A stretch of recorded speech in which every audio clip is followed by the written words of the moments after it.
Hello बच्चों, let's read the question. Two cars are moving in the same direction at the speed u. The cars maintained a constant distance x between them and another car. Third car coming from the opposite direction meet the two cars at an interval of small t. Then find the speed of the third car. Here we have given 4 options. Now first of all we will discuss here the key concept. And here the key concept is relative motion of an object.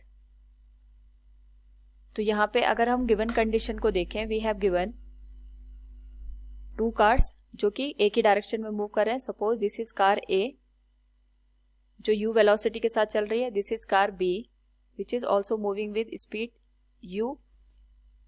इनके बीच की distance हमने यहाँ पे रखी है, that is x.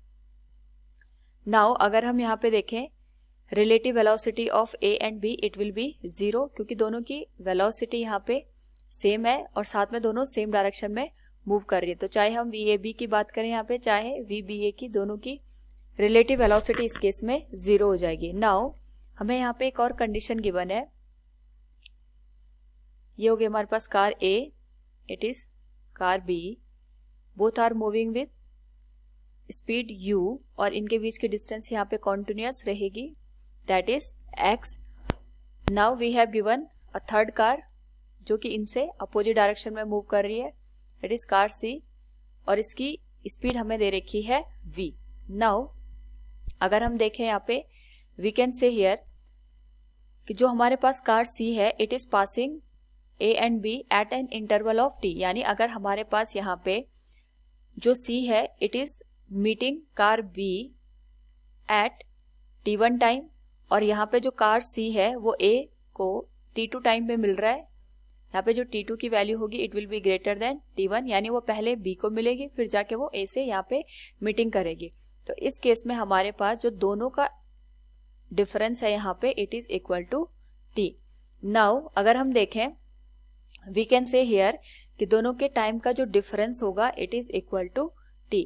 और हम ये कह सकते हैं अगर हमारे पास हम इसको t1 को रेफरेंस मान लें, यानी जिस टाइम पे हमारे पास जो C है it is meeting with car B, इसको अगर हम यहाँ पे initial time that is t1 को 0 मान लें तो hमारे पास जो t2 की वैल्यू होगी it will be equal to t.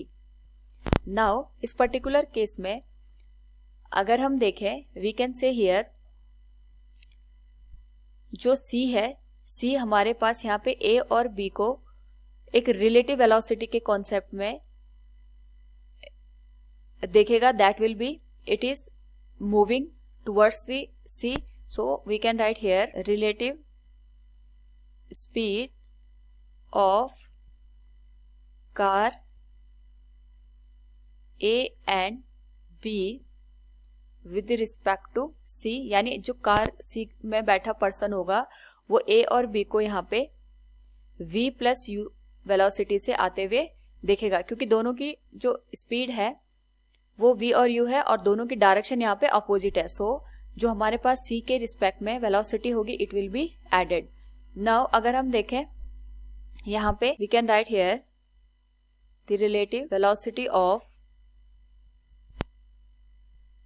c with respect to a and b, it will be v plus u, और ये हो जाएगा हमारे पास दोनों के बीच की जो डिस्टेंस गिवन है, distance divided by time interval that is t2 minus t1. और हम यहाँ पे लिख सकते हैं v plus u will be equal to x. t2 minus t1 की वैल्यू हमारे पास यहाँ पे दे रखी है t के बराबर. नाउ अगर हम यहाँ पे v की वैल्यू फाइंड आउट करें it will be v equals x by t minus u. It will be the velocity of third car which is moving in opposite to A and B. So from the given question the speed of the third car will be x by t minus u. Option 4 will be the correct answer. Hope all you understood it. Thank you and best of luck.